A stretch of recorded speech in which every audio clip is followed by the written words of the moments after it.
মোহাম্মদ ফয়জুল করিম। আমরা আজ কথা বলবো বাংলাদেশের সাম্প্রতিক রাজনীতির হালচাল এবং ইসলামী আন্দোলনের প্রস্তুতি নিয়ে। শেখ, আমাদেরকে সময় দেওয়ার জন্য অসংখ্য ধন্যবাদ।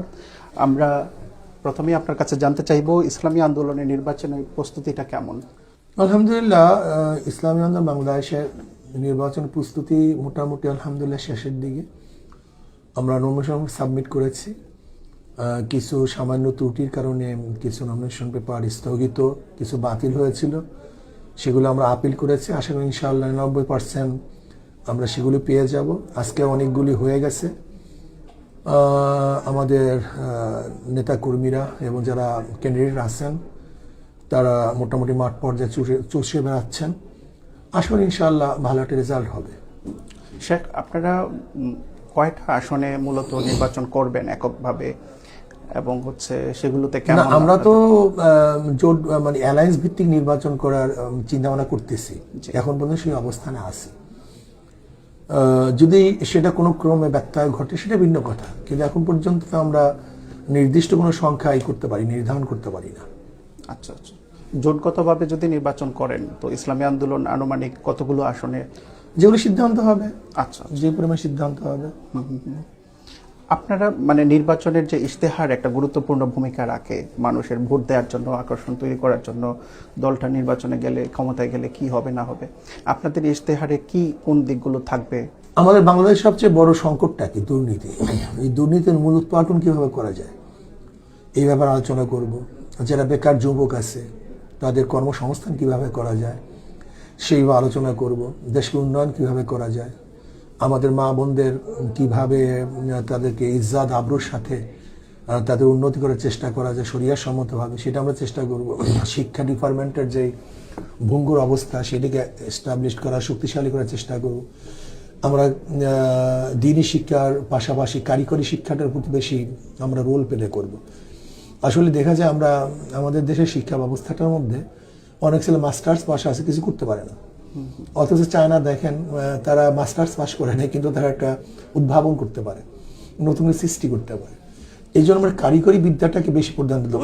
আর দেখেন, আমাদের একটা MA পাস, মাস্টার্স পাস লোক যদি বিদেশে যায়, সে দেখা যায় বেকারত্ব জীবন যাপন করতেছে, কেন তার কোনো নেই, ভালো কোয়ালিটি নেই, কোনো শিক্ষা, কারিগরি কোনো শিক্ষা নেই।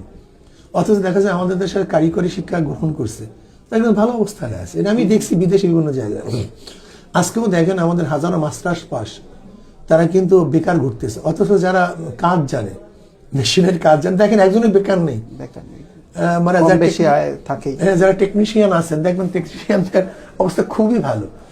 এর জন্য আমরা চাইবো যে আমাদের যারা বেকার আছে এদেরকে কিভাবে কর্মসংস্থান সৃষ্টি করা যায় এই ব্যাপারটা আমরা গুরুত্ব দেব।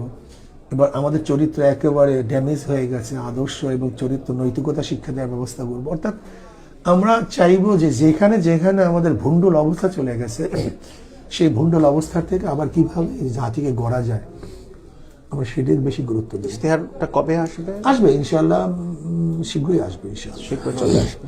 আচ্ছা, একটা প্রশ্ন, এটা কমন প্রশ্ন আপনাদেরকে করা হয়, আমিও সেটা করতে চাই। সেটা হচ্ছে, আপনারা একক অথবা জোটগত যেভাবেই সমঝোতার মাধ্যমেই হোক নির্বাচন করার পরে আপনার যে সরকারটা, যদি আপনারা জয়ী হন, সেক্ষেত্রে আপনাদের সরকারের গঠন করবেন যে সরকার, সেটার নীতি এবং কাঠামোটা কিরকম হবে? যদি ইসলামপন্থীরা বেশি যায় সেখানে কোরআন সুন্নাহর ভিত্তিতে হবে।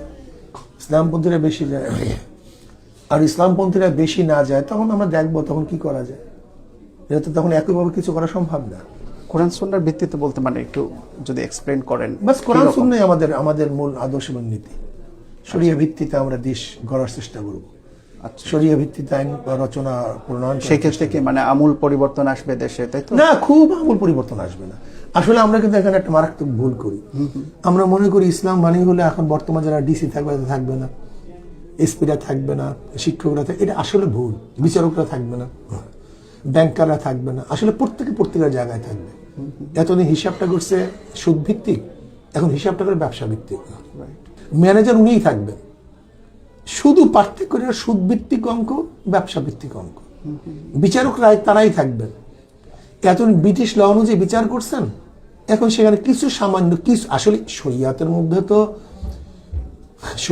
মধ্যে তো এমন বিচার নাই যেটা সব জায়গার সাথে কন্ট্রাডিকশন হবে, ব্যাপারটা এরকম না।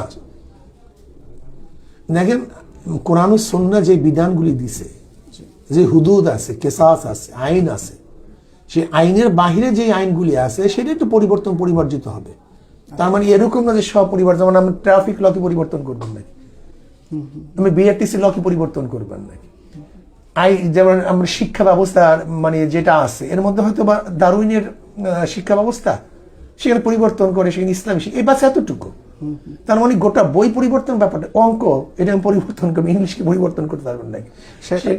আপনি সেখানে এতটুকু বলবো, যেমন ট্রান্সজেন্ডারের যে চ্যাপ্টার গুলি আছে, দুই একটা চ্যাপ্টার, এই শুধু এতটুকু তার মানে গোটা বই পরিবর্তন হবে না। এখানে কিন্তু আমরা ইসলামকে বিশাল একটা বোঝা মনে করি, মনে হয় কোনো চাকরি থাকবে না, সব পরিবর্তন হয়ে যায়, ব্যাপারটা কিচ্ছু না।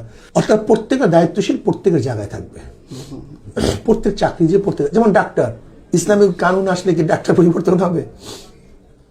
সব জায়গায় থাকবে, শুধু দুই একটা জায়গায় যেখানে দুর্নীতি আছে দুর্নীতি বন্ধ হয়ে যাবে, যেখানে ব্রিটিশ লগের ইসলামের সাথে সাংঘর্ষিক আছে সে পরিবর্তনে ইসলামিক ল হবে, বাস এতটুকু, এটা কোনো কঠিন ব্যাপার না।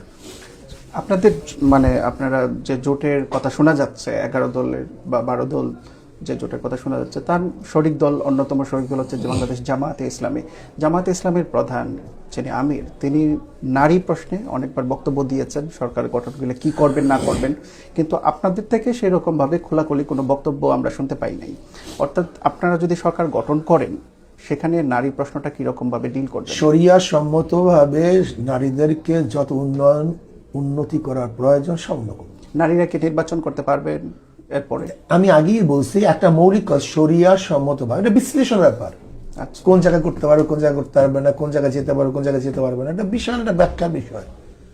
আমি এক কথা বলতে পারি যে শরিয়া সম্মতভাবে যেখানে যতটুকু নারীদেরকে অগ্রাধিকার দেওয়ার প্রয়োজন আমরা সে অগ্রাধিকার দেব। ইসলাম তো নারীদেরকে অগ্রাধিকার দিছে, সাম্য করে নাই, সমধিকার দেয়নি। ইসলাম তো নারীকে অগ্রাধিকার দিছে। এখানে আমরা অগ্রাধিকার না, ন্যায্য অধিকার প্রতিষ্ঠিত করব। আমরা শব্দ প্রয়োগ করব কোনটা ভাই? ন্যায্য অধিকার প্রতিষ্ঠিত করব। যেখানে যার যতটুকু ন্যায্যতার প্রয়োজন আমরা সেখানে ততটুকু ন্যায্য অধিকার প্রতিষ্ঠিত করব। সম না, সম হতে পারে না। যদি সম নয় তো প্রত্যেকটা মহিলাকে প্রাইম মিনিস্টার বানায় দেন, যেটা মহিলার প্রাইম মিনিস্টার ছিল।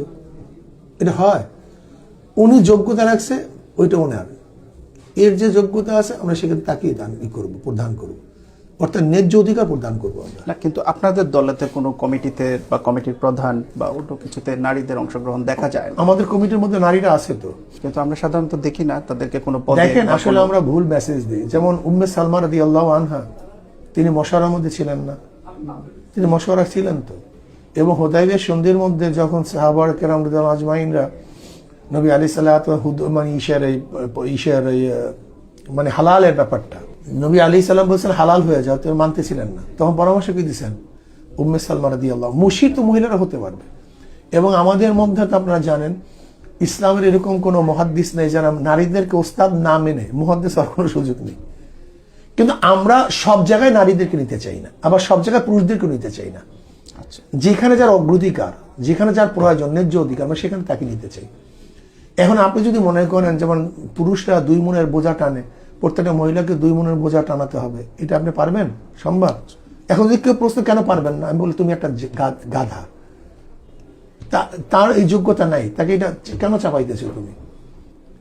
অর্থাৎ যেখানে যার যেরকম অধিকার, ন্যায্য অধিকার, আমরা সেখানে ন্যায্য অধিকার প্রতিষ্ঠা। মানে কেউ কোনো নারী যদি প্রশাসক হইতে চায় তাহলে প্রশাসক হতে পারবে? যদি শরিয়ার সম্মত অবশ্যই পারবে।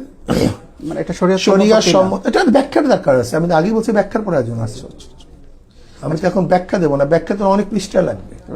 আমি একটা জিনিস আপনার কাছে জানতে চাই, সেটা হচ্ছে আপনি তো 2টা আসন থেকে 2টা আসনে মনোনয়ন দাখিল করেছেন, তাই না? 2টা আসন থেকে নির্বাচনের প্রস্তুতি নিচ্ছেন, কিন্তু চরমনের পীর মহোদয় হচ্ছে কোনো আসন থেকে নির্বাচন করছেন কি? না, এটা মানে আমির করতেছেন না, আমাদের আমির সাহেব করছেন না, এটার কি কোনো কারণ আছে?